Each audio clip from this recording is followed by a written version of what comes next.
What's going on, MFL managers? Welcome to Yorkshire Tea and XP, brewed in the heart of Yorkshire by three MFL-obsessed managers, rootcoors, Big Mr. K14, and myself, Bruce Lee. Before we start, I just want to say we're not pundits, we are not pros, we're just three lads with a shared obsession for progression, tactics, and agency building in MFL. Each week we aim to bring you laughs, insights, chaos, and cuppers as we track our journeys from raw to rare and beyond. Now, before I get into this episode, I just want to point out that this is not our first take. And last week, I got so much shit for being old and being a granddad and not knowing how technology works. It wasn't my fault this week, was it, Root? Not my fault, right? No, it was not. No, it was not. It was not. Yeah. Well, apparently screen sharing just wanted to just focus the whole pod on me. Clearly, starting to do live streams has gone to my head, and now I just think that the content of the pod is just my agency. Apologies, boys. I'm back in line. That won't happen again. To be fair, Rue, I'm just surprised Bruce remembered this. So well done, Bruce. It must be going well. Anyway, yeah, the old jokes aren't going anywhere. You viewers, don't worry. They're still here to come. I'm sorry, Bruce, but Hey, I set yourself up for that one. You mentioned it again, so yeah. Yeah, I could take it. Don't worry, I could take it. Just all be ready good. when I come back. Just be ready. Yeah. I'll wait for the perfect time. Like it'll burn. So how are we doing this week then, lads? Doing good. Not too bad. Like you say, started doing some live streams, which is good. Trying to get our brand out there as well by making sure, even when we're not active, we can sort of like say, the pod's coming this day and that kind of thing. And plus, it's just a little bit of fun to pass either a bit of time late at night or in early morning, try and get the community in. And then, just trying to turn my season around a bit as well. So having a bad start to the season across most of the clubs. So spent a bit of time, obviously, talking to Big Mr. K, and then you chucked a few things in the Discord as well, trying to see if can turn things around. So I know we've got some discussion about those types of things coming up. So we'll see how that pans out there. But overall, pretty good. Obviously, it's always nice recording on a Sunday evening. It's kind of like last part of the week, isn't it? Back to work tomorrow. But I like recording at this time. I just think it's a good thing to do. So, what about you guys? Well, you can go back. Yeah. Okay, how's it been going? Yeah, not the best. Not the best. Lots of goals have been scored in all the matches across all four teams. My team haven't participated in many of them. That's the issue. But it's this engine that I'm trying to work out how to get things to tick. It's the most difficulty I've had. I throw myself up the tier structure. I did it on purpose to be challenged. I'm definitely being challenged. Definitely. But the challenge is to see if I can overcome that. So that's what I'm trying to do. I may have thrown my dummy out last night and stuff when we were chatting at whatever time it was last night. But I did it privately, at least. I didn't go do it in the public and just blame MFL themselves. Yeah. But more to come on that later. We'll talk about like how agents are getting on. We'll talk about the topic of the week, which I think most people might have an idea what that might be. And then we can discuss tactics in a bit more depth because we've got our new tactics corner today, boys. Yeah, we have. I think you threw your dummy out that much yesterday that we thought we were going to have to write a letter to school for you on Monday, so you couldn't turn up. I put myself to bed. I had a good sleep in and stuff. I had my Cocoa Pops this morning, and then I think, you know what? I'm going to get my head down and have a think about this and give my head a shake. And I made some progress. I think it's an absolute abomination what I'm going to be running moving forward. However, needs must. It doesn't make any bloody sense, but apparently it does to the engine. And that's just fine. I'll go with it. How's it been for you, mate? How's it been for you, Bruce? Pretty good, to be fair. I've had no major issues. I'm enjoying the challenge of stone. I think that's pretty good. I've had my own problems with the engine, though not quite as bad as you guys, I don't think. I had to really talk Mr. K down off a ledge last night because he was ready to go. He was talking about selling his agency. He wasn't really. I'm joking, but no, I had to talk him off a ledge. He got it, but we all, I said to you last night, we've all been in this position. I think I certainly have. There was a couple of weeks ago. I was like, why am I even wasting my time with this? Like, what? And then I'm sort of like, hold on, chill. So it happens to us all. But yeah, my week's been going all right. So I think what we'll do is we'll just go straight into, because it's just going to flow quite naturally because we're talking about our week. So let's just go straight into the club check-in, our results, how we've been doing, and go into it a little bit more depth. And I think we'll start there before we move on to the topic of the week. So Sounds good. Sounds good. Do you want me to see if I can break things again first, or? As long as you don't break anything, that's good. Well, let's just try it. I've closed everything down except for this and the other window. So, I can't really do anything else. So we'll see. Can we see the window? We can see the window. Okay, fine. Good. Let's see how we go. So basically, very rocky start to the season. As I was saying before, I don't like the schedule. I think we need to get it so I can just see my league games. But if we just scroll down a little bit here, I'm just going to do this a little bit quicker. You can see lots of red. Few greens, but started the season pretty badly. Look at all this. She's got a win here, but really look, it's just red galore. Lots of friendlies here, so we'll ignore those. So basically did some changes to the tactic, which we talked about, which we'll dive into a little bit later on some of the tactic stuff. And it feels like I managed to turn a corner today. I do think I've got some more difficult games coming up, but we've got 4 wins on the games last night, a draw, and a loss that on paper looks like we were terrible, but if you dive into it, we actually weren't that terrible. We held our own. Okay, we had more possession. XG wasn't as high, but I think they had a few lucky. But we had our shots on target. On another day, we could have won that, and I think we were holding it all the way to the end. And literally, just as you can see here, like there was a lot of action towards the end of the game. Maybe as the guys were getting tired. I'm not going to look at the league tables. Say again. Looks like your keeper forgot his hands that day. I'm having a thing with keepers this season, and it doesn't matter. I mean, you remember remember on the last episode, or even the last episode of one of the streams I was doing, where I was just literally slating my Rumlad's keeper, and then he just has turned into an absolute superstar. I mean, I don't know what his rating was the last game because I didn't actually look, but he seems to have just got.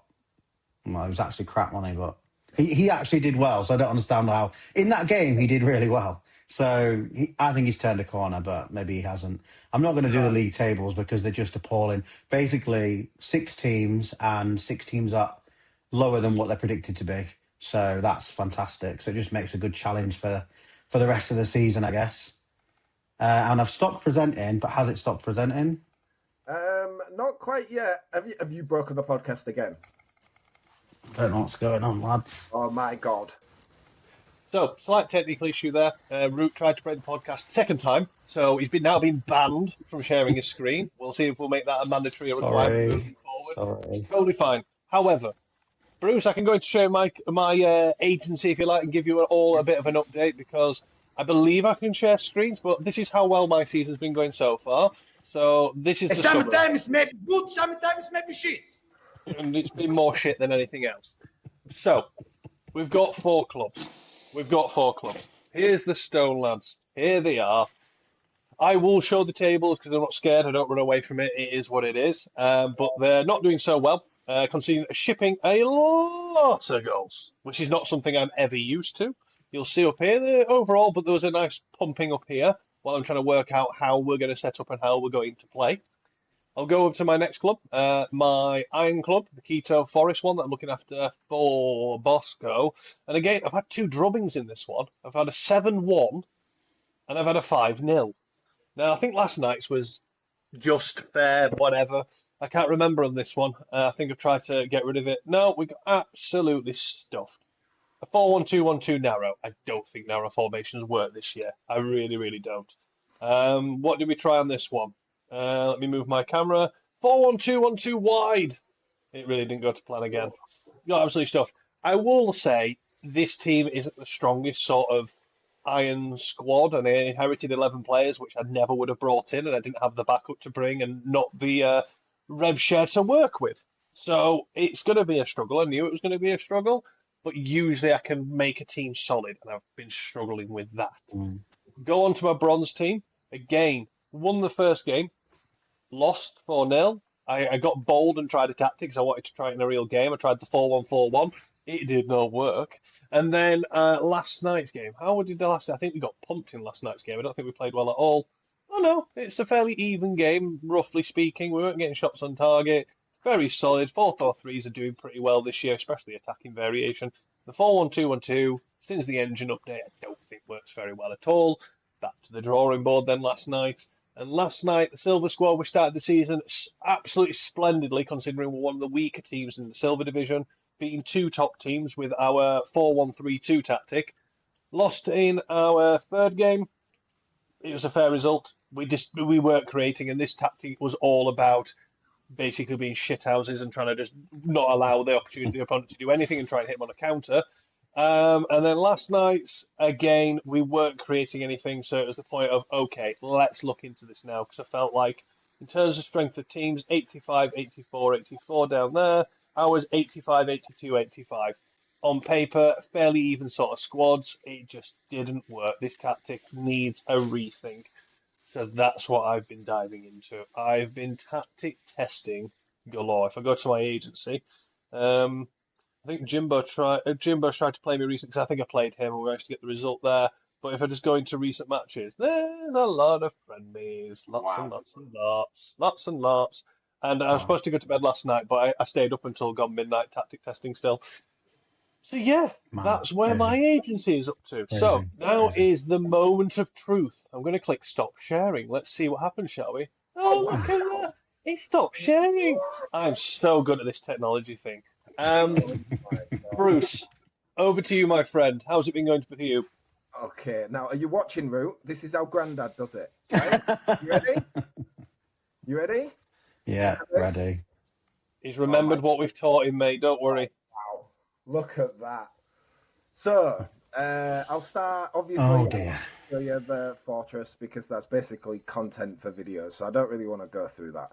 So I'll start here with my Clever Castle team.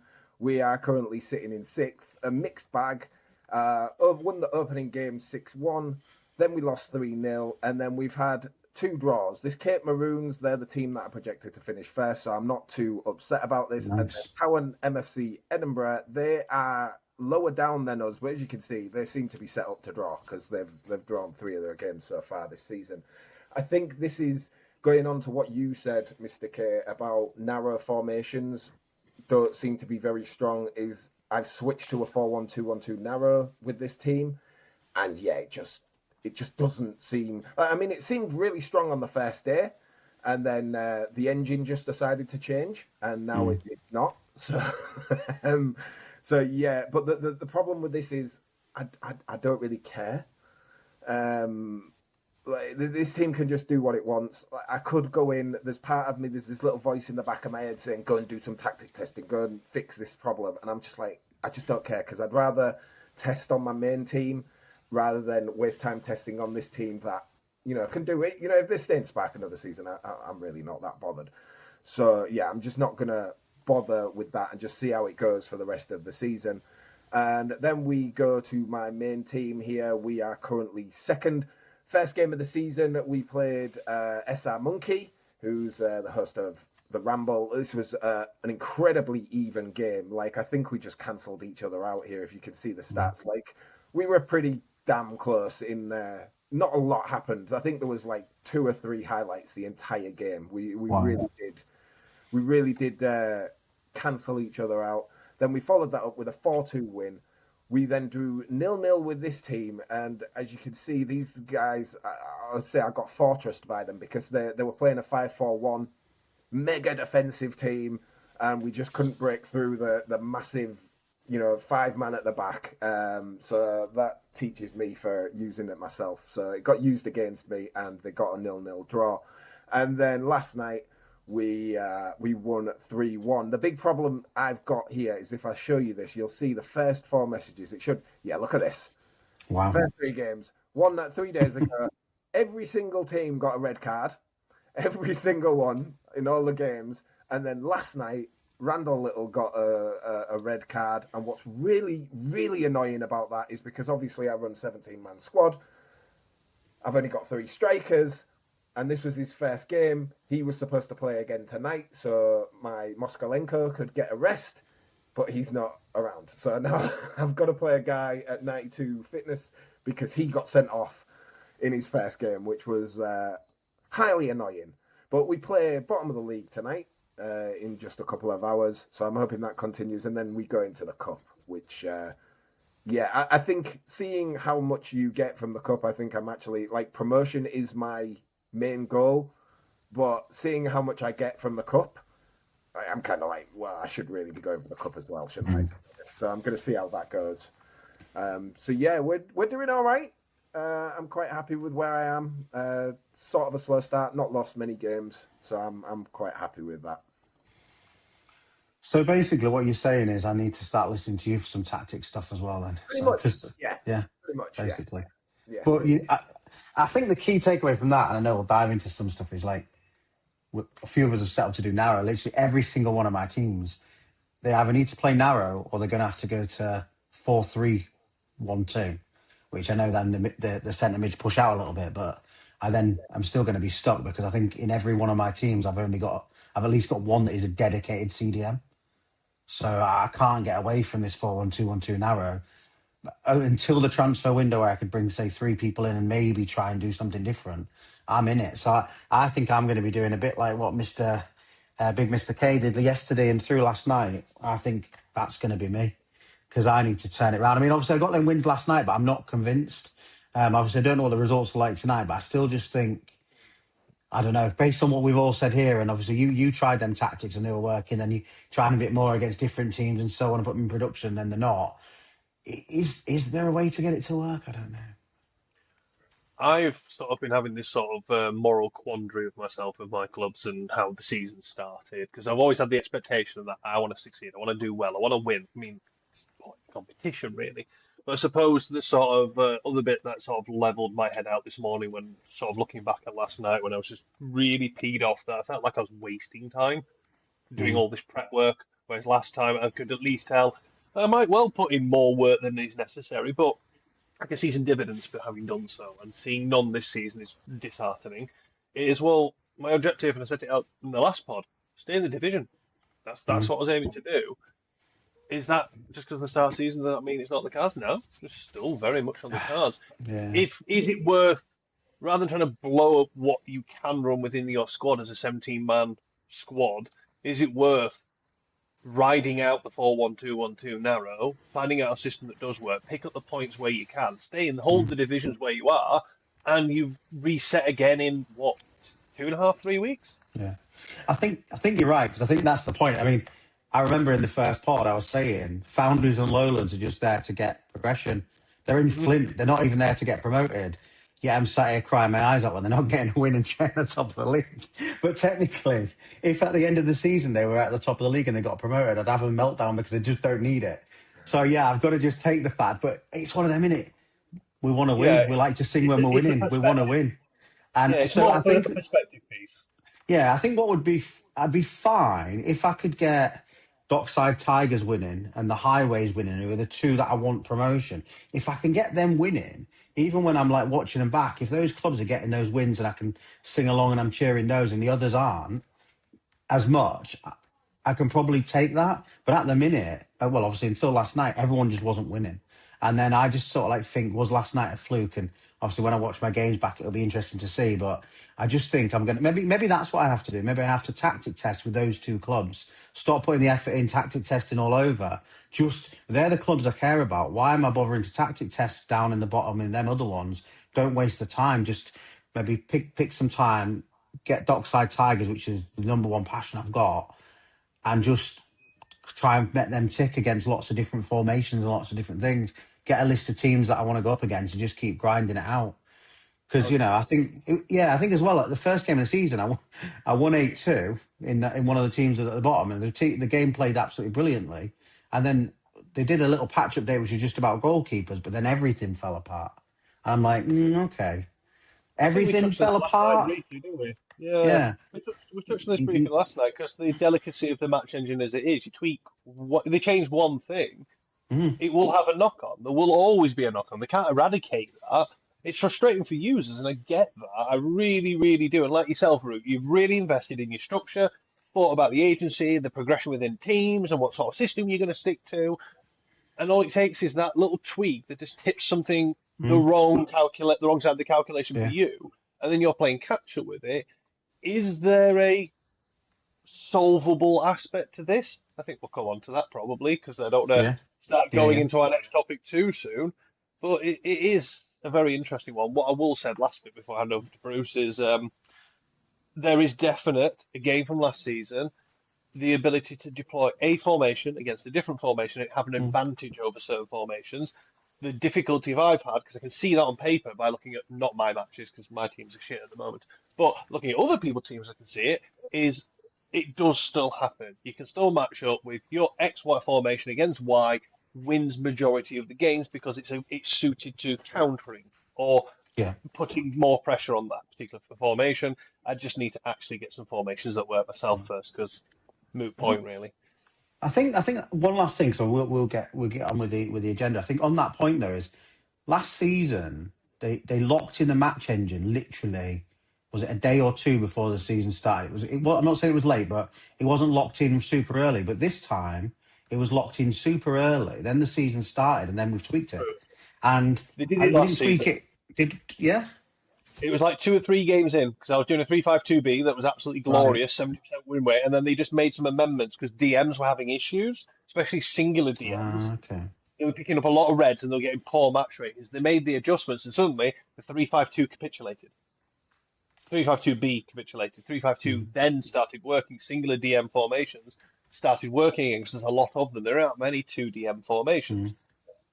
And that was annoying for me because I'd worked out a system and I was really bloody stubborn until the mid-season transfer window and then sorted it out.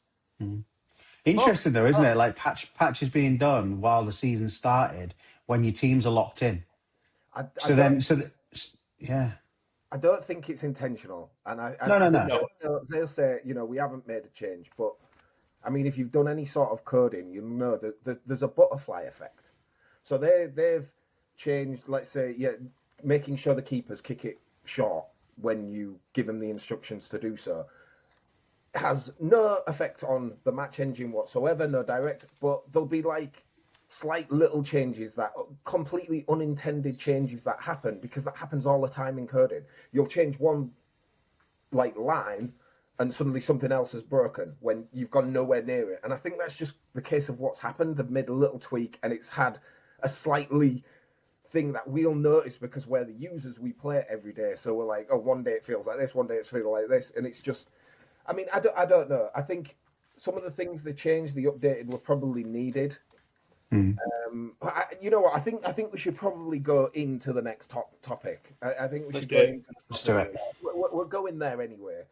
And when we're gonna choose these topics of the week, we're usually just gonna look at Discord and see what everyone else is chatting about. And this week, obviously, start of the season is the match engine.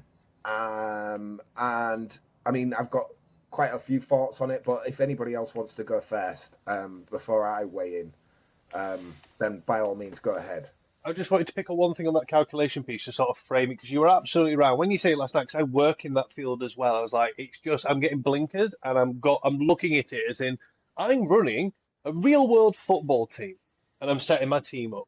No, I'm running a tactic and various instructions with various players. There's lots of calculations behind all those things to, by the end of the multi-stage calculation that the match engine runs, including the variable which is my opponent's calculations, that my number is better than theirs, effectively. That's what I'm looking for. But if just my team alone has got 1,000 calculations, and on the first calculation, as you say, the goalkeeper adjustment, how many times he has it changes the outcome there by 0.1. Well, over 1,000 calculations, that word. I'll put my teeth back in this time. If that changes, that will give you a wider variance in what the outcome could be, because even if it's minuscule, it will always have a knock-on effect. It's impossible to come through it. And as you pointed out last night, Bruce, the match engine that we see, the visualization, is the engine itself trying to visually demonstrate a calculation and the outcomes it's forming from the calculations with various timestamps against it, basically. That's what we're seeing. So when you see Like I had my 91 right mid through on goal, and my defenders don't get back and make tackles. And then he's got 5 yards of space. He's going to shoot. For some reason, he waits a few moments, and this other guy just comes out of nowhere, literally like Bruce Priestley, boom, shoves in front, blocks the shot. I was watching it and going, "Hey, what happened?" That's simply the case of it couldn't represent it in a appropriate way, but it just showed what the outcome. The outcome was that shot didn't go on time. End of. And it tried to show it. These things happen. These things happen. That's And why I don't when people complain in the match engine about like, and I'm not slating these people because I do it myself. I get it. I do. Yeah, like they'll complain, oh, my right back with 94 defending, like couldn't defend this guy. It's like, it's not about that. What it is, the engine has done a calculation, and this is the best visualization. The calculation has said your right back's got skinned, he's scored. The visual representation he gives you is just a machine trying to show you that. And by the way, it's trying to show you that with fucking dots. Just dots on a screen. Well, it uses an X and Y axis. Yeah. It uses an X and a Y axis to track this. I've looked into bits and pieces around the data, which I was talking to you boys the other day, and you can see that representation in the code when you look in terms of dev tools on the match engine. You can see that taking place. You don't see everything, but you can see that.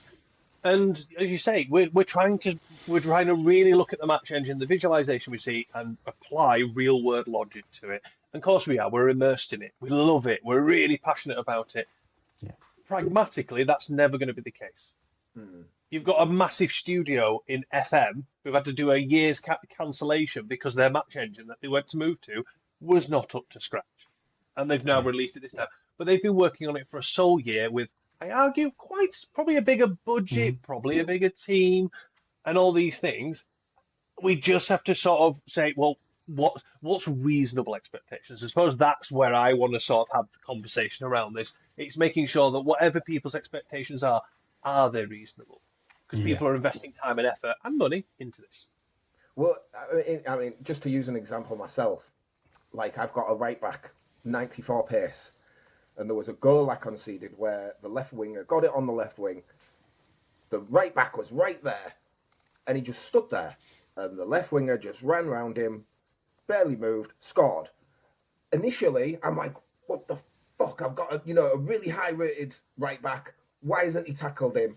But after a couple of seconds, I realized, it just did the calculation. It said he scored. It doesn't matter what I see on the screen. He just scored. And like you were saying about SI doing the new engine for FM, they're actually using the old engine. Like that came out today. Yeah, I heard that, yeah. Engine, it's the old engine with updated graphics. So that's a huge team like doing that, and they've still had to use the old engine, just update the graphics, whereas we've got one guy doing this. Yeah. Like great, like, and I mean it's not as simple as like, oh, hire more guys, because then you've got to bring more people into your team. Do you trust them and all this stuff? Like I think who is it that works on the engine? Is it who's the guy works on? Is it Yax that works on the engine? I think so, yeah. He's done an amazing job with just one person, and he's doing the best he can. And then to have people who, honestly, and again, I'm not being disrespectful when I say this, but people who have no clue what they're talking about, because these people complaining about, oh, the engine shit, put them in charge of the engine for a week and see if they do. This is why I went private. This is why I did it to you guys, because I thought I don't need to go into MFL. I would never turn around and say these things directly to MFL unless I've got some sort of background credibility and I'm knowledgeable on the subject matter. Then I'd talk to them about it. That's completely different, because there's certain aspects when it comes to coding and the back end and stuff that I do understand. And I have reached out to them previously to inquire about a few things out of curiosity, and also to check if I was doing AI-related things that wasn't breaking TOS, because I want to be very upfront, and they were very supportive, actually. I've got a literal example from a game in the Bronze League the other night when I tried the 4-1-4-1, just to give an example, if that's all right, lads, because I'd like to do that super quick. Do it. So, it's a game where I deployed the 4-1-4-1. It's somewhat of an even game. They've got the edge on it, and they're playing a narrow formation, which is not annoying at all. Anyway, who scores in this goal is going to be their left centre mid. And I can look at that and go, he's got 66 shooting. He's no right scoring this. But that wasn't the issue I had with it. The issue I had is The ball ends up in this. Let me just make sure it's the start of the replay. Ball comes over here. So, yeah, not a lot of pressure going on. Fine. These things happen. He makes a 1-2. He starts going on a run. I'm looking at that and going, my right back in this team is solid. He's got the pace, he's got the defensive. And I just watched it the first time and I went, why has he moved out of the way of that ball? He had all the time in the bloody world to do something about it. It's irrelevant. It's the outcome of a calculation. That their tactics, all the combination of this, that gave that opportunity, that player to score a goal, and it's trying to show a visualization of that rather than just giving me a text version of a match engine like you used to get in the old days. We had the formations on either side. You'll remember this, Bruce, in the 90s. You had like the teams listed on the left and the right hand side, and you got a text thing as, and so scored. Yeah. And so scored. We would be really bored if we were watching that, but that's not what we've got. Go ahead, Groot. I You're get going to it. I get it, and I totally get what you're saying. The calculations are done, and the outcome is already defined, and obviously the graphics are trying to make it look like that. But the graphics are so important, and they do need to be right. And I know that because exactly what you've just said, and you get it. So you get past that frustration, you can quantify it, you're okay now. And if you see it again, you're like, I'm annoyed, but I understand behind the scenes. But for us, like people that are just literally like passionately watching the game, and I'm trying to talk through what's happening on the screen, and I'm like, what is he doing? Why is he doing it? And all that passion and all that stuff you bring there, even when it's going right and wrong, is what you visually see.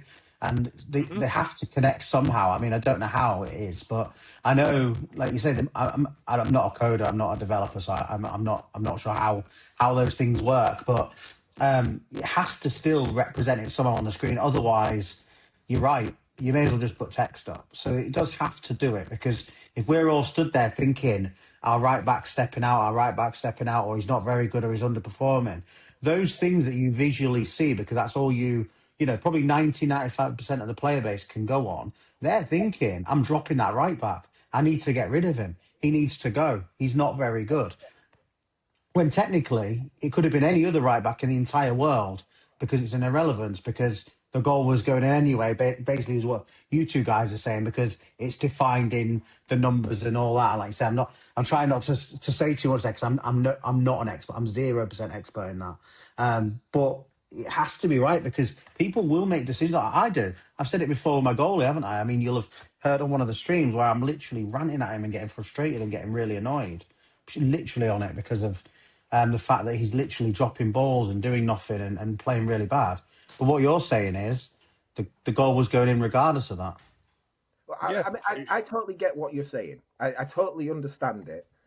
But I think that's why it was important for us to bring this up and bring this point, because just to make other people see it. Like, this is actually what's happening. It isn't your right back suddenly stopped and let him walk past. It's just a calculation.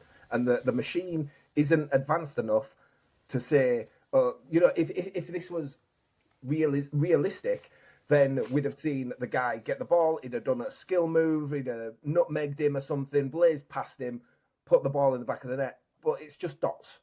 All we've got is dots.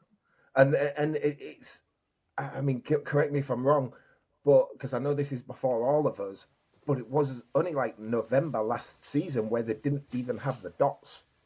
So this I believe it's something like that. Wow. Yeah. It's come a long way.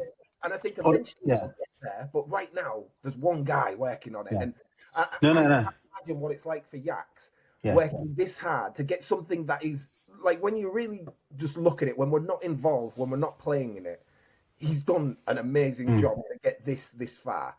And then he goes in the Discord and people are just, the engine's shit, this is terrible, this is awful. That must suck. Like, I think, like, don't get me wrong, I think he's done an amazing job. I think it's brilliant. And even though you've told me what's going on in the background, I'm still going to go live and stream and swear at my keeper and scrap that. But I think, I think the key is getting that message out, because the way you've described it is that, I mean this genuinely as well, Bruce, like the way you've described it between you both as well is really easy to understand. And I think getting that message out there doesn't take away from what you're seeing, but it has it there so people really understand. Because I think that would maybe take some of the ranting away. Because yes, I mean, I didn't know when the dots come out, and that's fine. And to be honest, I'll have listened to this conversation. I'm in this pod. I'm active in it. I'll either watch my games back tonight or in the morning, and I actually won't be bothered what he said. I will still be getting absolutely frustrated that someone's out of position, and I won't worry about the thing because it's important, but it's not that important really, is it? I suppose, but. Do you know what I'm trying to say? I think it's trying to how you get it out there because it's potentially the only way to get those people to understand that. Look, yeah, the animation wasn't right, but what you need to realise is the outcome was right. Yeah. So the outcome was key, the animation wasn't, and over evolution over time, we'll tighten that down. And I think your point is right, Bruce. You got a football manager that's been going for 25 something years, and it wasn't even that many years ago when their animation started to get close to being right, and they're still not even there now. And they've got massive teams. So I think it's brilliant. I mean, I love it. I love how it plays out. I love the frustration. It gives me something to rant about, and it gives me something to cheer about as well. I mean, I look at the goals I score as well, and again, you're like, all that's happening in the algorithm is the ball's going in there. But I'm seeing my guy like 30-yard it in off the bar, and I'm jumping around in my conservatory on stream or whatever, thinking, what a goal. When because that's the bit that's important. No, I get it. Yeah.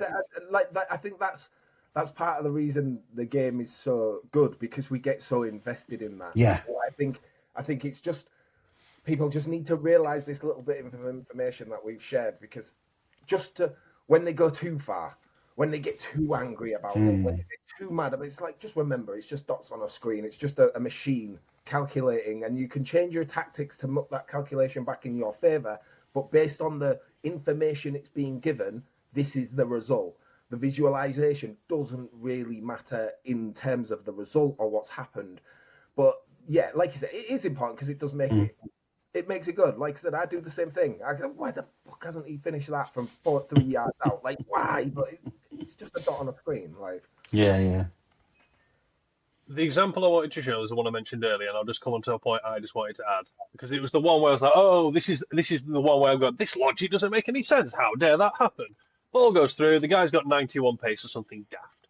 He's through. Like that, just for me straight away, that should be a shot. Something should happen. I don't know where the guy gets in front of the ball. That's the thing. And then I was like, "What? How did he catch up with him?" And then when you watch it back, it's a case of, well, they tried to give me a visualization of the fact was, yeah, he created a chance. The calculation got me very close to potentially getting a goal, but he didn't. Yeah. And you've got to think in terms of a calculation, if you try to write it out, we obviously don't know what the calculation is in the match engine, and it will update every year. Because if we knew the calculation, you can manipulate it and you could play things to your favour.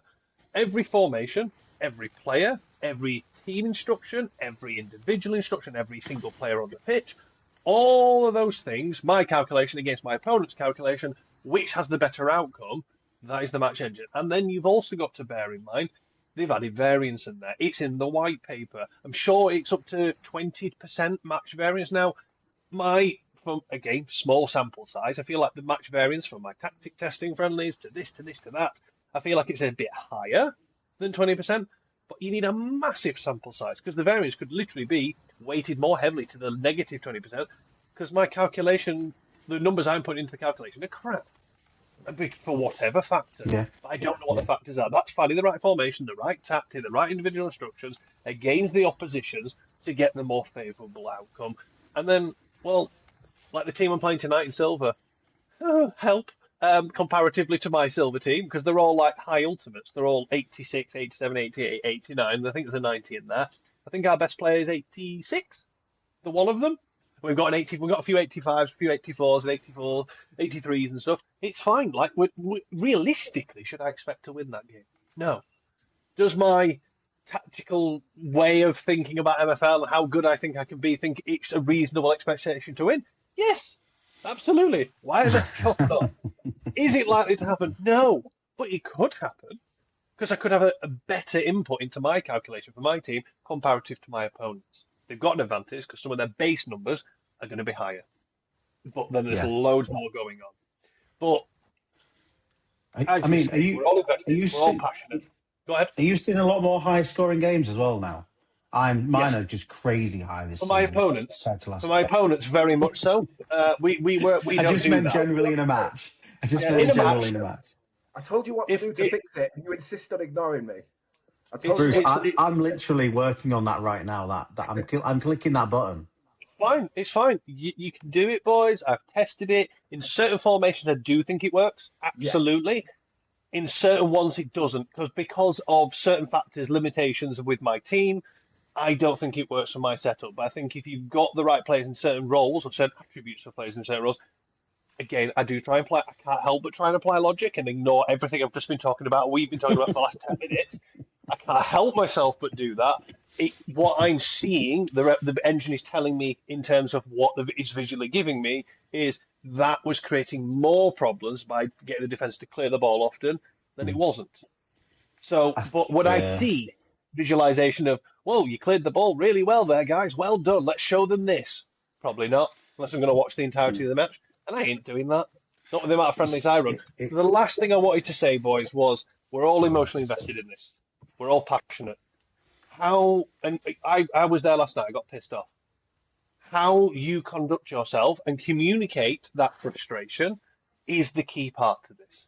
Going in the Discord to the match engine saying, this match engine is shit. Thanks Bad for form. the advice. Bad form. Thank you. Well, thank you. Thank you. That's really informative. That helps us work on it and improve it. So your next time, we'll try and be less shit.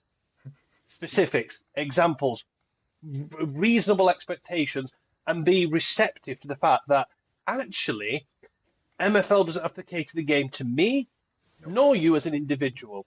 It's everybody. And you might go. I could have gone on there last night. 3 out of my 4 teams lost. However, of the 4 managers we faced, 3 of them got a win. They're probably not going to message in the Discord and say the MFL thing's shit. No.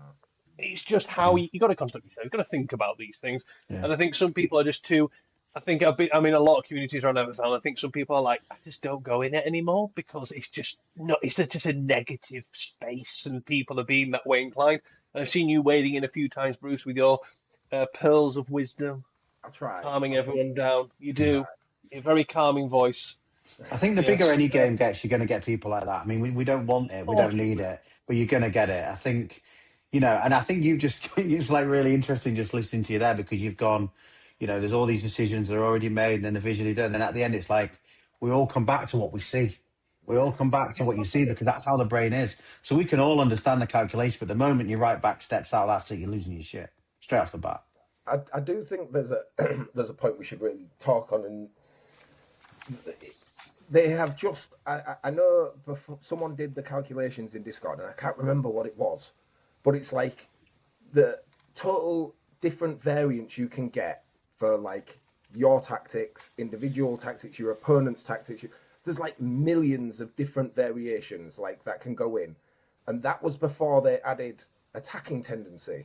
That's 3 new options, and it's not just for the team; it's for individuals as well. So that's gonna woof on the variance, like 100%. It's been 4 games. We're all still trying to work out how it works, what works with what works against what. We're all in the dark. We're all working it out, and people are saying it's shit because there's new variants added. We just need time to work it out. But in the same breath of time, I think a season is long enough to work it out. Some people might get it straight away. It might take them all season. Yeah. But I think it's very important that we do change the engine every season. I think that's Absolutely, very, 100%. very important because if you look at Football Manager 24, and I don't play it, but I watch content on it, and a lot of them are saying, it's been out for 2 years. It's been the same engine for 2 years. There is now a tactic that they have tested so thoroughly that this is the tactic to use in FM24. And if you don't use it, you're shooting yourself in the foot. I don't want MFL to ever get to that stage because football isn't like that. If we all want realism, then the greatest manager in the world ever, and I don't care who tries to deny it, Alex Ferguson, greatest manager ever, he started out playing 4-4-2. Later on, he went to more of 4-3-2-1. And then towards the end, it was 4-2-3-1. Because football evolves, football changes. So if we have the same match engine for 6-7 seasons, that's not very realistic. I'm not saying massive changes, but tweaks and little improvements. Yeah, absolutely. Change because it's always got to evolve. Football's always evolving in real life. And this is just a big tweak because it's added a whole lot of calculations to that variance calculation. and we've just got to give it time and work it out, more testing, and work out what works and what doesn't work. So people just need to chill and calm and just practice. It's 4 games in. The season isn't over just yet, you know. But the match engine's shit. Oh yeah, Because I'm not winning. Here's the thing. Because of not winning, it's shit. It's what you said the other night when you were trying your tactics, and you were like, right, either I'm a genius or the match engine's shit. There's no in between. I can't possibly be wrong. I can't possibly be wrong. No, it's not me. It's not me. It can't possibly be me. Exactly. I told you, boys, we're not having it. Tactics corner's coming up, and I'm no. It's either I'm shit hot or it's shit. Pick. Oh my days. So should we move? Have we got anything else to add to this then? Has anybody else got anything else they want to say to this? It's just if people are going to leave the MFL Discord, could they please pick up their dummies and teddies first? That would be a good start. Yeah, and I think two things for me. One, try and get the message out. Basically, what you said, like you've seen it on screen, be passionate about it, enjoy it, but there is things going on in the background. And the other thing is literally, if you're going to bring any comments, positive or negative, and you want to do whatever into the Discord, bring facts, bring why it's there, bring examples. Go on, Bruce. I do want to point out, because there's a guy on the Discord who, you know, the short time I've been here is XVIX, and I don't really want to call him out, but It'll come round. Oh. Honestly, from what I've seen so far, he's one of the guys who'll come in, this is shit, this is awful. What I noticed last night is he actually came out with a really productive comment. He was like, okay, I'm trying the new action. I like this. I like this. I like this. I don't like this. I don't like this. I don't like this. Here's my thought. Constructive. Way more constructive. Way better. So, you know, shout out to him for, you know, coming in and giving something constructive. And I think that's what people just need to do. If they want to see it fixed, just saying it's shit isn't going to fix anything.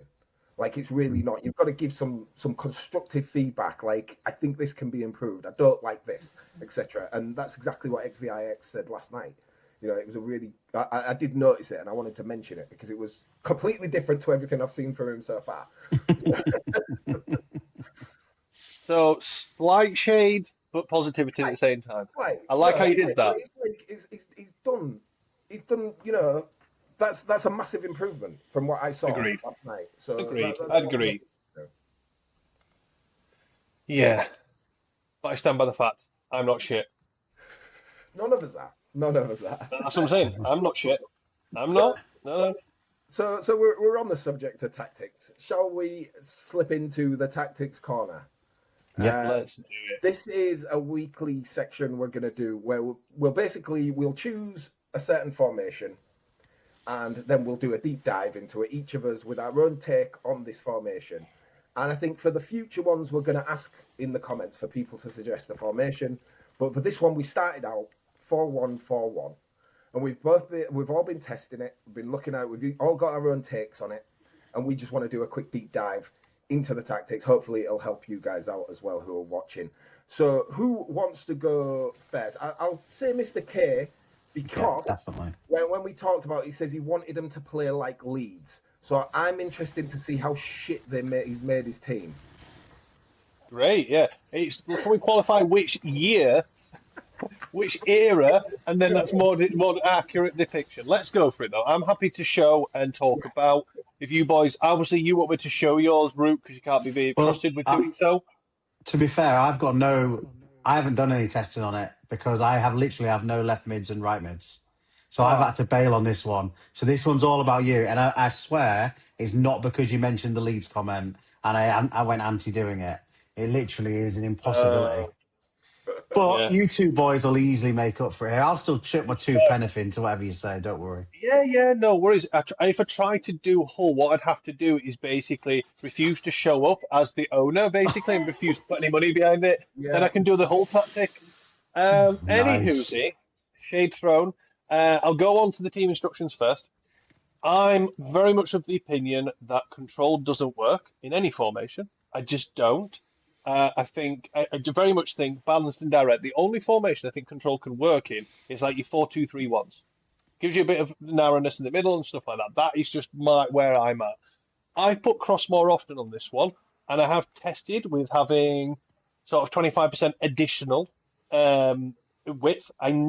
Previous iterations of the engine, I'd do this. I'd do extremes. It doesn't work. I went with 50% because I wasn't seeing much advantage playing wider or just balanced. But when playing wider, if I got caught out, the ball got turned over, the team were already quite widely split and they didn't get time to shuttle back into positions because I like them to be on a 25 from the middle point. I'm going to call them like 0, 25, 50, 75, 100. So for depth, 25%, tight block, 25%. I trigger press more often. We play the ball out of defence because we don't want to give the opposition the ball back. We're in the giving mood. If you tell my goalkeeper that. So the premise of the idea is I do want them to press and I want them to be aggressive. I want the DM to be the fulcrum. I want the centre backs and the goalkeeper to be comfortable holding onto the ball and recycling it if needed. I don't think that works in this engine, but I wanted to do it anyway. For the fullbacks, I've alternated between making them more offensive because I have only got just balanced offensive on the field, so they do get forward more. Same with the wingers. I've got them on cross more and dribble more often, but because the fullbacks are pushing on, I want them to help cover back and not be completely out of position. Same with the left and right. DM, risky passing and more defensive. This guy is not cut out for risky passing. He's 72 passing.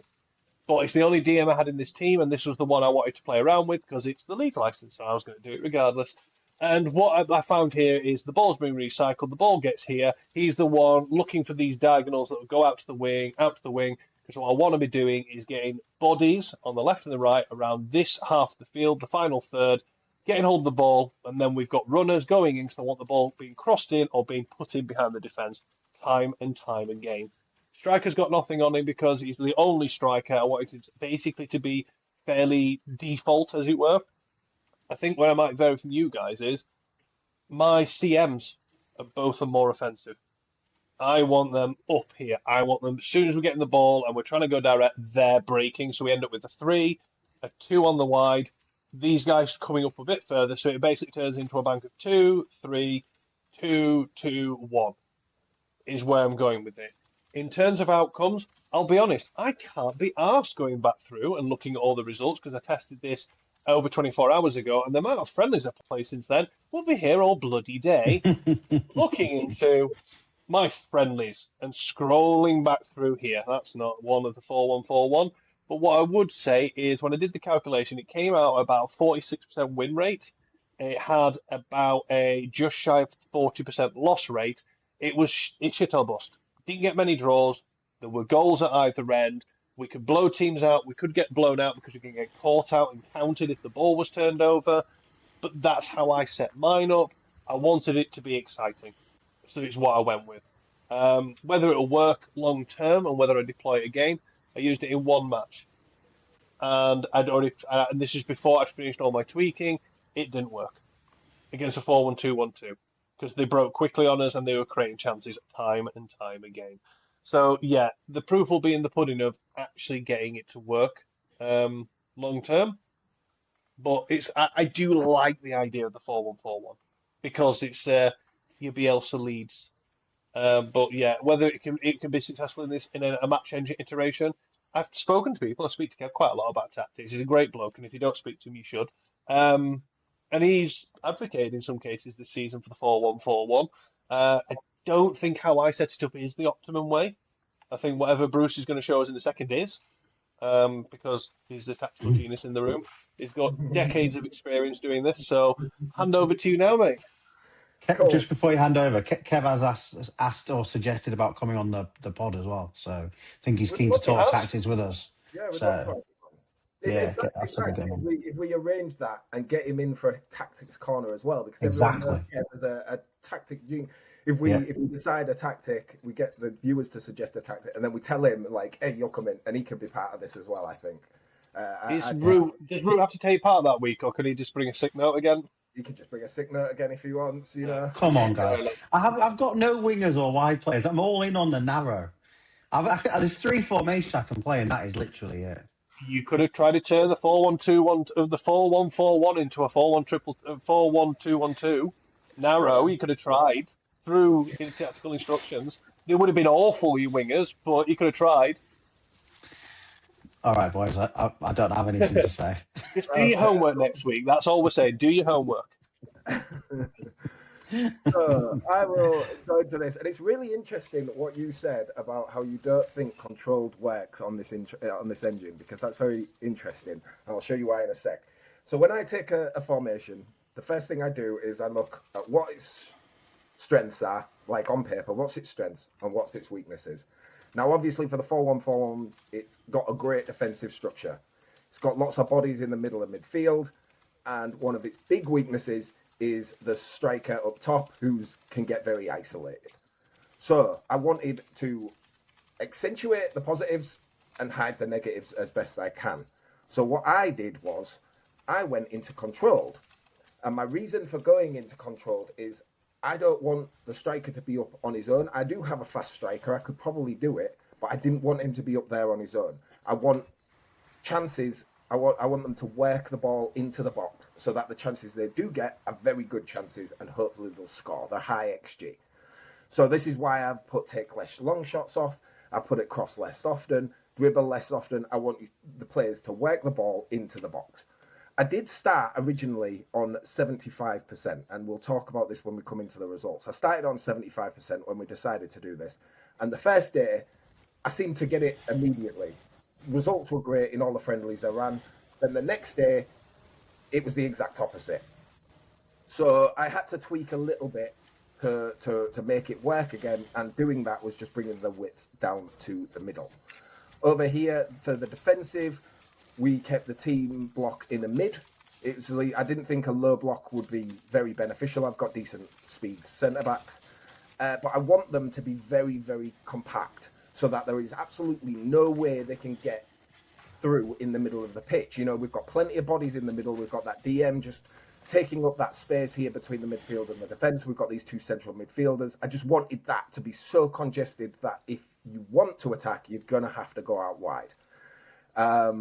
Obviously, trigger press more often. I put the aggressiveness on balance, and I told them to play out of defence because, again, in the control style, I don't want them giving the ball away. In terms of the midfield, I don't think I did anything for him. Yeah, I just put him on balance.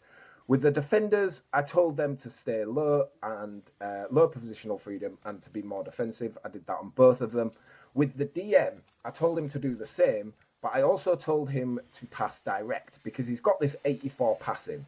And my thought here was, even though we are controlled, if the DM wins the ball here down in our zone, and he just passes direct, that gives us a great chance for counter-attacking options if it comes, because he's a great passer. So that was my thought with that. Break up the play, get it forward as quickly as we can. For this central midfielder, I left him on balance, but I actually put him on more aggressive. And this is something I don't normally do, but I did it for this because I just want him in the midfield breaking up play. I want him, he's got good physical. I want him in the middle of the pitch, just breaking up play, like almost a second DM who's slightly more offensive. And so to do that, I just put him on more aggressive. It hurts his match rating a little bit because he fouls a lot. But honestly, because the tactic works, I don't really care. So the other one, I did put him on more offensive so that he will push forward and help out the attacker. The two wingers, the dribbling, I told them both to go more offensive again, so they'll support in the attack. And then the interesting one I did here was for the striker. Like, ignore the take more long shots. I've only got that on because he's got 85 shooting.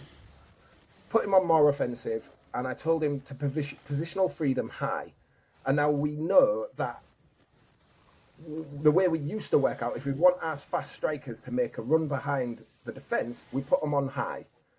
If you put them on more offensive now, that happens anyway.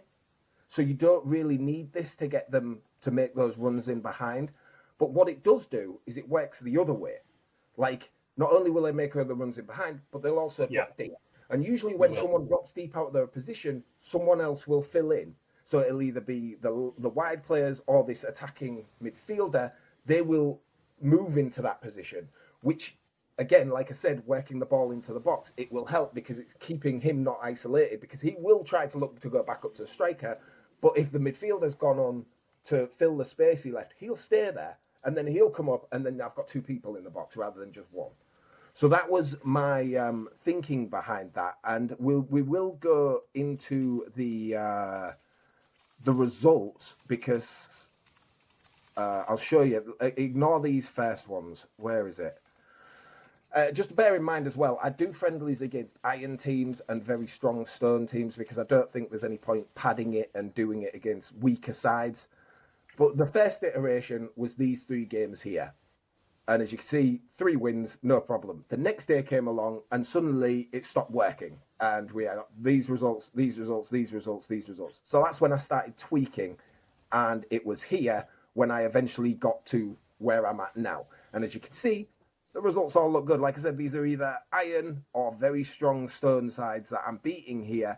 And you can see that up to this one here, they're all pretty damn good results.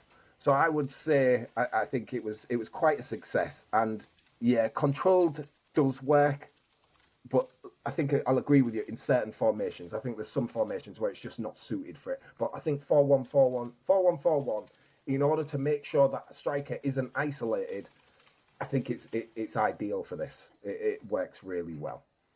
So yeah, that was my take on the 4-1-4-1. Cool. Root, what was your thoughts on the 4-1-4-1? Any observations from what we showed you? If you were setting one up, any thoughts? I'm quite surprised by some of the settings. I didn't really think that you'd go into that many individual instructions. I thought it would be quite get the team playing and maybe 1 or 2. Because I know when we were talking about tactics over the last couple of days, we've been like, let the team instructions do the work and not many. But it feels like, Bruce, from where you go, it's kind of like, well, actually, if I've got players that can do certain things or players that can excel in this or they're not good in this, I'm going to use the buttons. So I'm kind of interested, like maybe that's why teams like the Black Mamba and the Fortress and all that play the way they do, because I'm assuming on those you've got, I'm not saying instruction on everybody, but a lot of player instructions maybe, and that you've kind of brought that across. I hide people's weaknesses and promote their strengths. Like I said, that one guy, he only had more aggressive, and it's just because he's got a good physical. So I just want him breaking it up in the midfield. So just put him on more aggressive. That's cool. Whereas others, I can put slightly more on because there's certain things I want them to do. And I think if the instructions make sense for what I want them to do. I think the problem is if you just go in and click them all, and they don't make sense, and they're counteracting each other, that's when you've got problems. I think that the instructions have to make sense for it to work on the pitch, and then sometimes it's just better to just do less if you don't have the same on it. Yeah, I think that's a really interesting thing, because I think that's again what often we don't do, right? I know I'm not quite diving into the 4-1 formation because I haven't got one, so we're not going to have to keep dwelling on that. But I'll just carry on down the road I'm going down. I think it's interesting because you're right, because again, a lot of the formations, and even when we were talking yesterday, we were like, right, start from this base. But if you have got players that are stronger or weaker, then you really need to be actually opening up almost every player. And then if you're rotating, you almost also then want to be thinking, is that the player in it? So, I don't know, you've got a CDM and he's brilliant at really good passing and he's so good at holding up the ball because he's physical. You might want to play short passing into him and get him to, get some risky passes. But if you've got one then that's the opposite, you probably don't. You probably just don't want that. But if you set your formation and it's literally set all the time, you switch your player in, there's that added variance as well, isn't it? And I think these are all things that I certainly don't take enough consideration into because, I'm heavy on rotation at the minute, but I'm literally striker out, striker in, defender out, defender in, and mids. And I'm not thinking, oh, I've just taken out a 69 physical and put in a 43 and I've still got him on aggressive. Well, actually, and you need to be thinking that every time. So it's all right having a base. Maybe your team is one that you don't have to change that much. So you get that feel that how the team would generally play, and you maybe don't touch that much throughout the season. But maybe actually you want to be taking a few minutes before every game and thinking, right, this was the instructions I had last time, but I've just swapped that fella for that fella. And, he's 5'9", the other guy was 6 foot, or he was 90 pace and he's 70 pace. And you kind of like, why am I getting him to be more offensive? Because he's not going to come back. Yeah. It's like the conversation we had last night when Big Mr. K was having his meltdown. And he showed me his tactics he was using, and he had a medium block.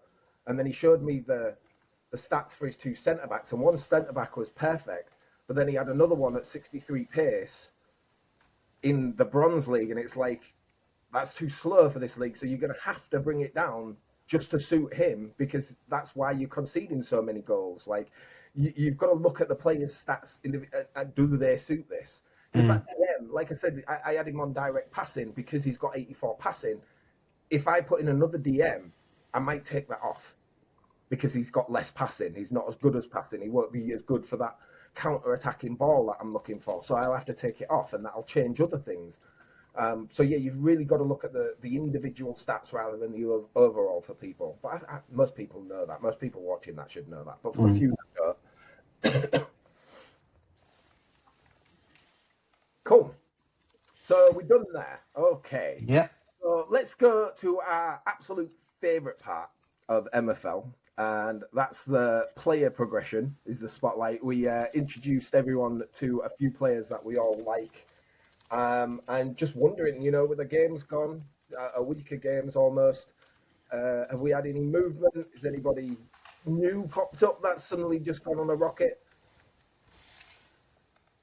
You're Go on, Big echoing. Mr. K. I've got a couple, but you go first. You're echoing, by the way, Adam. Yeah, I can hear the echoing. I'm echoing. No, I'm echoing back on you. Yeah, you're Don't know picking if up. you are. You've gone really super loud as well. Yeah. I don't know. Yeah, now you're not. No, you're not. Good now. Good now. Yeah, it's good now. When you lean in, yeah, there's an echo. Are you trying to tell me, Brute, that once again you're trying to torpedo our podcast? No, Get no, off it's you. my It's side you. of the stream. It's you. Stay on your side of the fence, man. Progression then.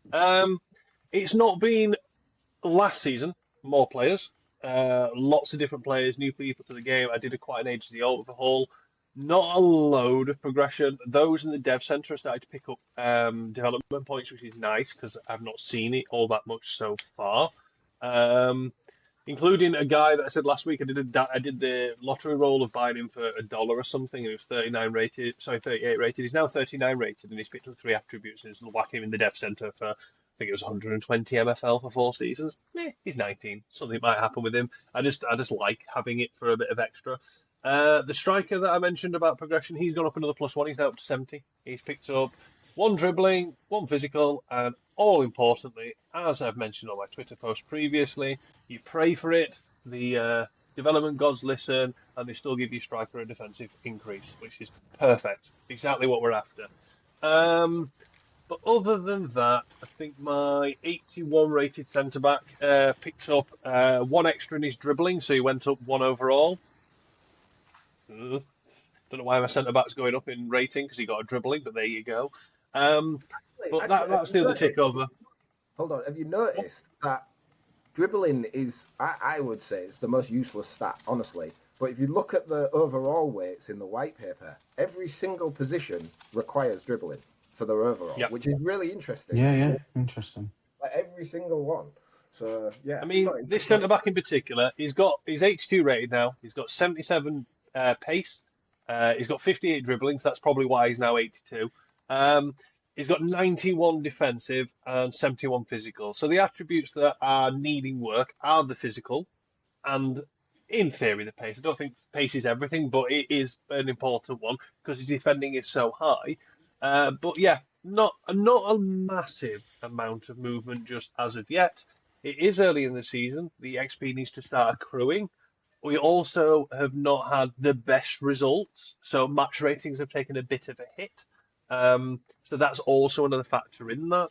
I think the best one I can call out to is one of my co-owners picked up an 84 rated centre-back for the Silver Club, and now he's ticked over into a Lego in the last 2 days, which was nice for us to see. So we've now got 2 Lego strikers. He is 26 rated, 55 pace, 91 defence, 83 physical. He picked a stat in defence and physical after the same match, ticked him over to an 85 rated centre-back, which was nice to see. I was very pleased for him as well, because I think he got him for a very good price. What did he get him for again? Where is it? He got him for 125. 125, which now you're looking at a Lego striker, centre-back at that age. Don't think that's bad business. How about you, boys? How's it been going for you? Because mine's been fairly understated so far. Yeah, I've got, I think I've got 3 maybe +2s, so not too bad. one of the young strikers I've got. I mean, I'm not going to share my screen, but obviously, so I don't want to break anything. So Magnus Eriksson is one of my well, he's 22-year-old playing down obviously for the Foundries in Flint, and well, this is his first season playing him for me, and he's literally kicked on. So he got his +2 inside 3 games, and then I think he's going to carry on. I think the reason he's probably just stopped there for the last game is the fact he's at tier break. So yeah, if you just sort by progression, Sort by progression for this Ericsson, season. there he is. Yeah, there he is. Yeah. So he literally he went up +2 in the first 3 matches, and obviously we're 5 matches in now, but he's now at tier break. But he literally is flying and he's scoring a good chunk of goals. Obviously, I don't know what he's done tonight yet, but he has been scoring goals. So I'd definitely shout out to him. Obviously, my keeper that I've been slating massively has obviously gone a +1 as well. But I just not interested in. He looks very I'm not a smug friend with of his. himself as well. He looks Yeah, he very would do. smug with Yeah, he himself. would do. Yeah, he likes to grab the ball, chuck it behind him into his own net. Stealing so, a yeah, living, stealing But a that living over at the Run Lads. The interesting thing with Ericsson, obviously, is his striker's his secondary position. But for me, you're going to look at that now and go, you could have tried this tactic because you could have put him at right mid, aren't you? I know where this is going. But No comment. yeah, I see left mid and right mids in there, mate. You're saying you've got none. I'm seeing left mids and right mids right there. I don't think Come come on. on. Left mid, right mid. He's not at the club. They're out on That's fine, but loan. there's a They're out left on mid loan. there. He's. Hang on a minute. Right, let's do this properly. Let's call you come out. on, guys. Let's not. No, it's fine. Oh, I can't do it on my. It's not my agency. I'm being careful that I don't click off this because I don't want to give any results away. But Yeah, there's a please left don't. mid there, highways. Okay, so he could play. What else we got? But We got some guy. is He there can another play one in right the mid. same club? He's Club, also though? right mid. He's right mid. He's right mid. He's left mid. We've got right wing, right mid, right wing, left mid, right wing, left wing. Yeah, but they're not at the club. Some of these. Come on, guys. There's a right mid Anyway, right there for highways. right. Okay. Back to the topic at hand. Let's not. Progression. Yes, let's get back to progression. So, Okay. three players on +2. So happy with that. And certainly happy with the one at the top because I was not expecting that. You got a lot of plus and then, ones. yeah, a lot of +1s this season. I mean, Nice. it's going quite well. I'm really happy with the progression. And again, I suppose that's what we're talking about earlier. I'm getting real disheartened by defeats or whatever, and most of them have been really close games. I mean, a few bad ones, but it's like I shouldn't do, is it? Because my goal is progression, and lots of these players are progressing, and that's what I set out to do. But it's just that same thing, isn't it? With any game, you want to win. You can tell yourself you don't. And at the beginning of the season, I was adamant, and then now I'm like, I need to get wins. And the thing is, I'm looking at my club and I'm looking at Foundries, and they're literally predicted like second from bottom. And I'm like getting frustrated that I'm not winning the games. Well, I'm not meant to win the games. But if I filtered by just that club and everybody's getting progression, which is what I absolutely said on the first pod and said to you guys a million times in Discord is all I want. It almost makes me sit there and go, right, maybe I love progression, but maybe I just need to get teams that win now. Maybe season 9, it's like, right, sell that club, sell that club, sell that club. Let's get one here, and we're just going for wins. And then I'd miss the progression. So yeah, it's a funny old one. But I do think what we said earlier: focus on dockside, focus on highways, and let the others just do what they do, and focus on them. And if I can turn their tactics around, get them winning, then I'll have the happiness because they're the clubs I want to win, and everybody else will just be the fun bits of the games, I guess, where we just look for progression at the end of everyone. Yeah. But yeah, they're the guys I want to shout out. It's what I do with Clever. Like I said, I could quite easily fix their tactics, but I just don't care. I'd rather concentrate on the team that I actually want to win, and I'll just let Clever just do its thing. Yeah.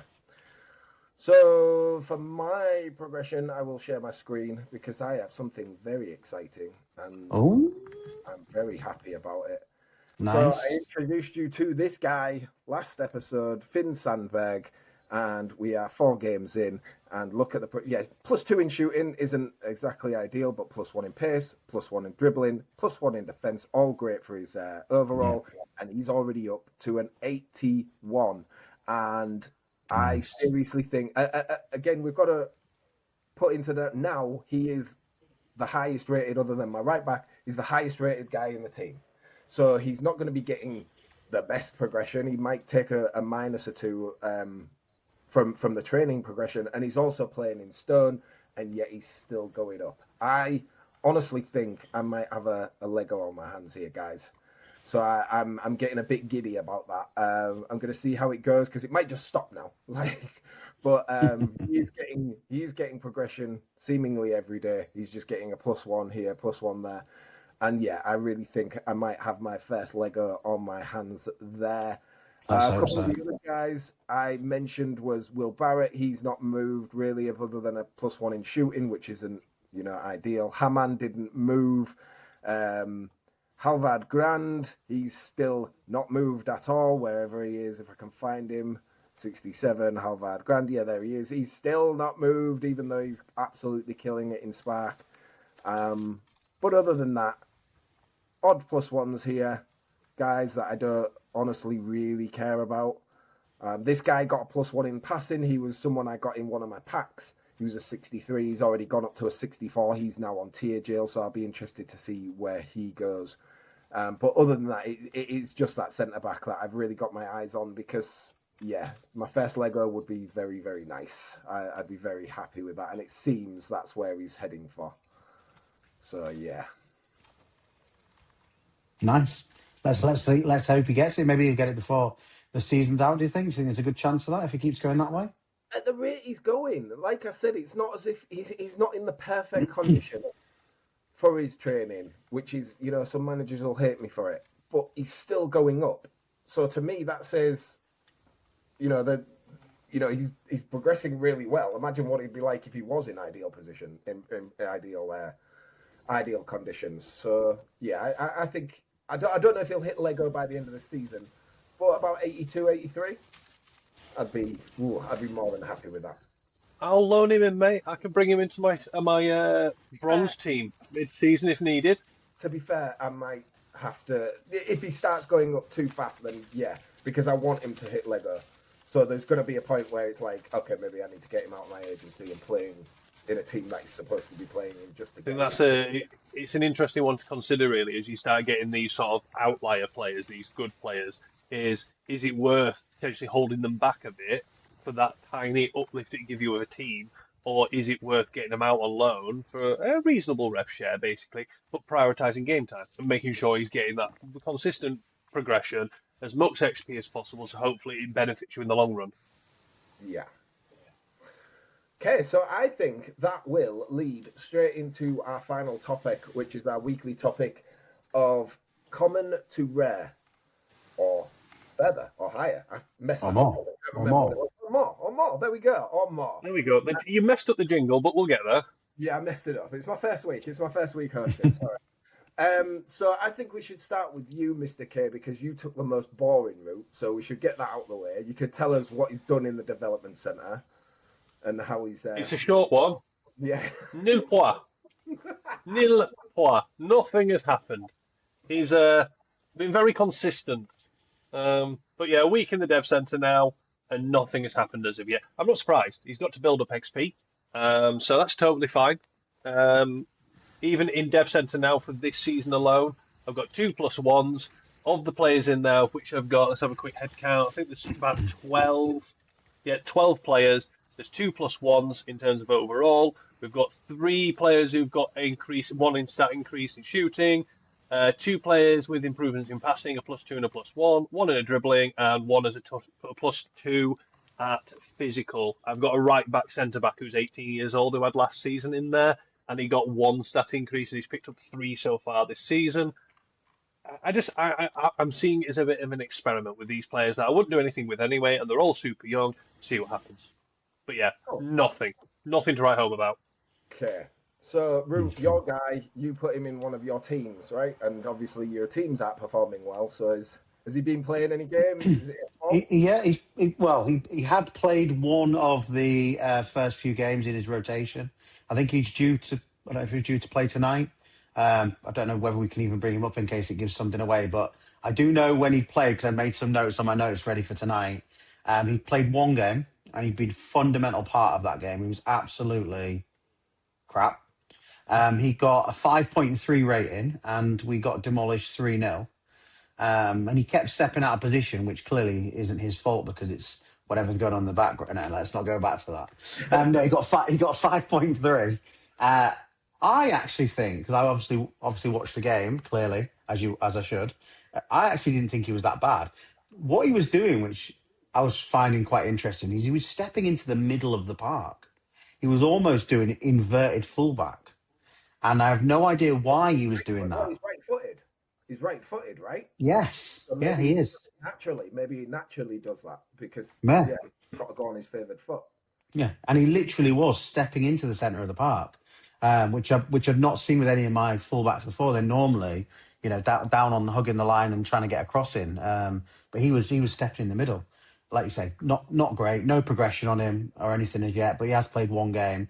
He will start to get a run of games over the next few because obviously for the rotation, he should. I think he'll end up getting 3 back-to-back. He'll get both cup games and then maybe a league. So be interesting to see. And I think before we record again, all those cup games in the league will be done. So be interested to see if he can pick anything up on those. But at the minute, he's nothing. Cool. Well, for me, I actually have the right mid and I sent him out to a random team. And the progression he's got has been +1 in defence, which isn't amazing, but it's something. So it's already started moving. He's played 3 games, probably 4 maybe tonight. I don't know because obviously I haven't checked. But he's played 3 games. He's only had a 6.7 average match rating in those 3 games. However, he has scored once and assisted twice. Nice. So I'm pretty happy with that. I think that's pretty cool. He's obviously doing something right. Nice. I'm just looking forward to seeing what he does. I haven't watched any of the matches. I haven't seen how any plays. There's no way in hell it's bad enough watching my wife's Flint team. I'm not watching other Flint teams play. No way. But yeah, Does your wife's team play the ball often out of defence? yes, because I told her do it. Just checking. Yeah. What were you saying? I'm just checking, the consistency and stuff. I thought she might well sort of deviating, like stand alone and be super independent with how to do these things. No.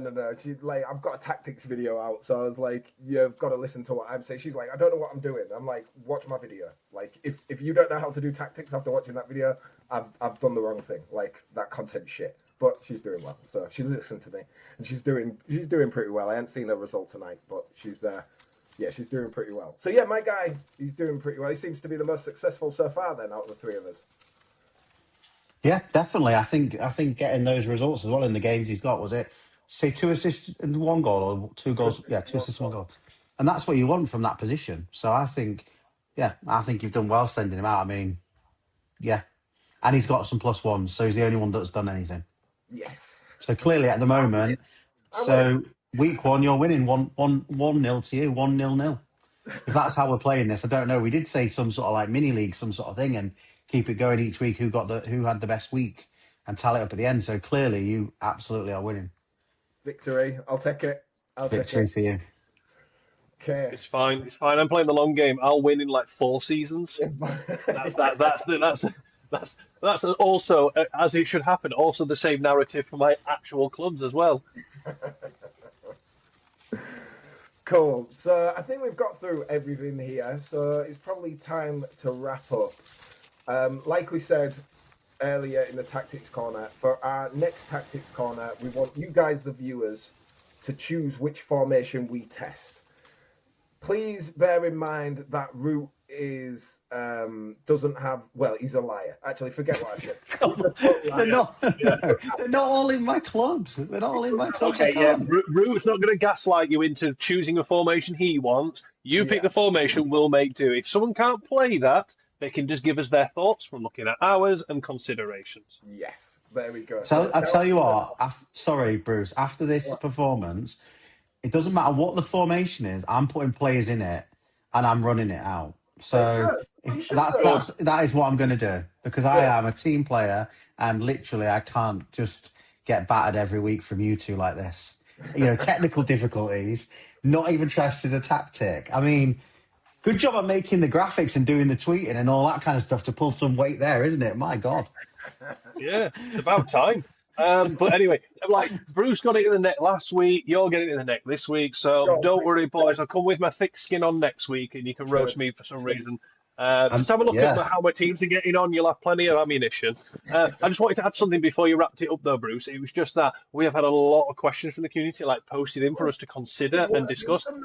Before we wrap Well, up. I don't mind shooting it. If we just try and do some quick fire ones, maybe, or we just pick one or two and go from there. Because I think if we get a good question, we might be here until gone midnight, and we have a 4-hour recording. But yeah, Root, did we get them through? I know Kev sent some through, and some other people do it. Well, have you got access to any of them at the moment?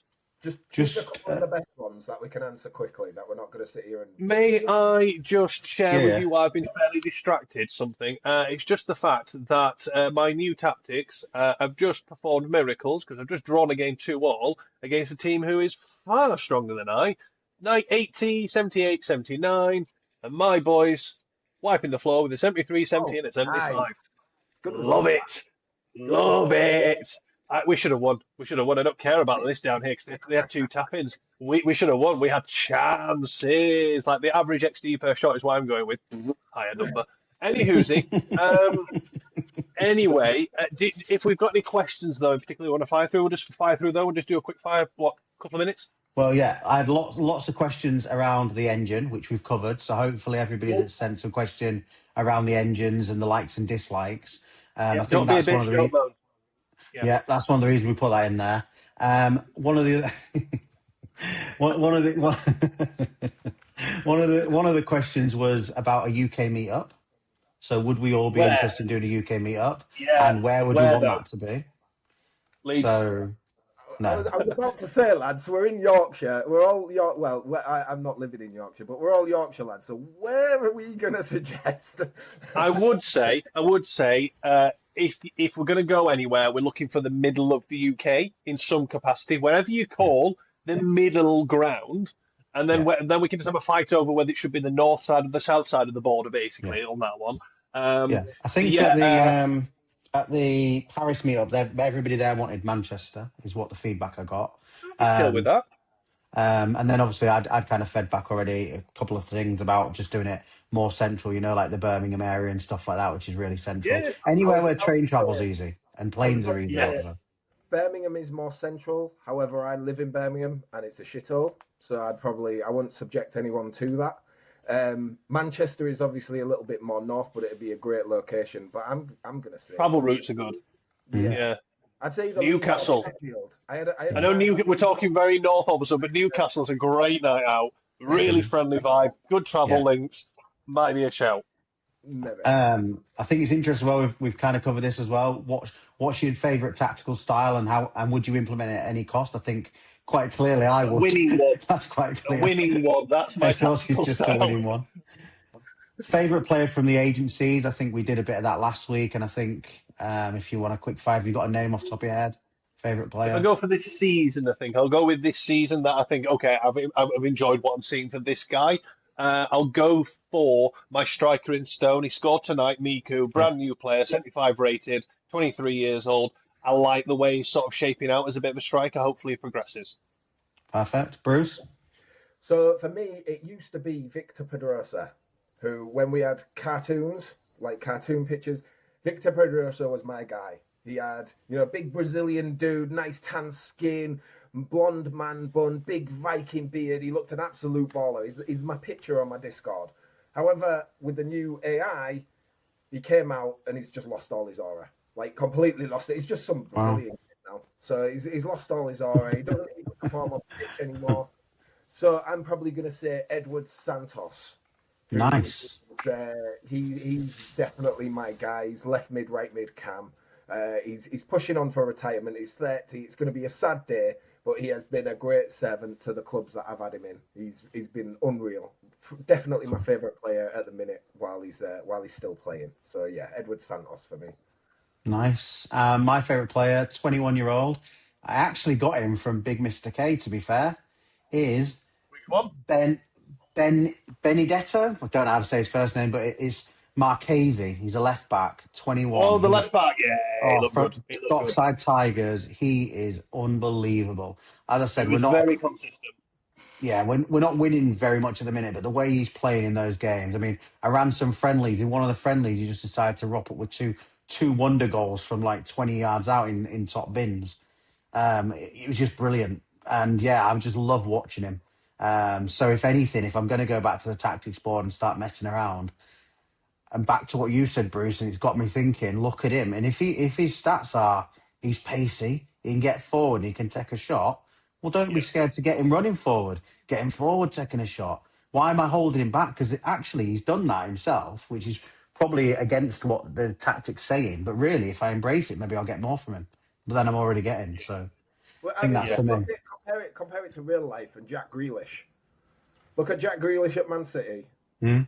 He's structured. He has to sit in this. This is the style you've got to play. This is how you've got to play it. And he played shit. Now he's gone to Everton. Yeah, play to your strengths. Suddenly he's a different player. Well, that's the thing that's the thing though. Moyes has got the calculations down. He knows what the deal is. He understands the match engine. He knows how to get the most out of it. That's what it is. And the visual representation we're seeing is just the positive outcome of a calculation taking place. Exactly. Should we leave the rest of the questions for another week then, chaps? Because otherwise we'll be here all night. We should One final thing from everybody, are we? Or is Bruce wrapping up? The section in the weekly, because it wasn't in this one in the run sheet. We should add that. Encourage people to ask more questions to us. You can do that in the comments of this video. You can ask us on Discord. You know, all three of us are on Discord. We're all same username as we're here. Just send us any way you want. Also, like I said, for the next week's Tactic Corner, suggest the tactic that you would like to see us deep dive into the comments or to us, and we'll choose probably the one that gets mentioned the most, I'd imagine. Yeah. I think what we'll try and do with the tactic one is the video should hopefully be out Tuesday night is what we're trying to aim for. Yeah. So we'll probably say if we can get all the suggestions in Friday lunchtime-ish, that gives us guys Friday, Saturday, and obviously leading up to tonight for all of us to do some testing and making sure we put the effort in, all of us. I'll keep having a go at myself. But yeah, I think that's fair. Well, then I think that's everything for this week, guys. So I really hope you enjoyed it. Next week, Root will be hosting the podcast, and I'm a little worried about that after his performance tonight. Hopefully, fix out those issues and get some fixed, or we could have an absolute disaster for episode 3. I don't know. We'll see. But that is Thanks, everything. mate. Thank you very much for watching. Don't forget to hit like and subscribe if you haven't already, if you're watching this on YouTube. If not, follow us on Spotify or anywhere else that you get your podcasts. And yeah, until next time, guys, we have been Yorkshire Tea and XP. Good luck for your games. Peace.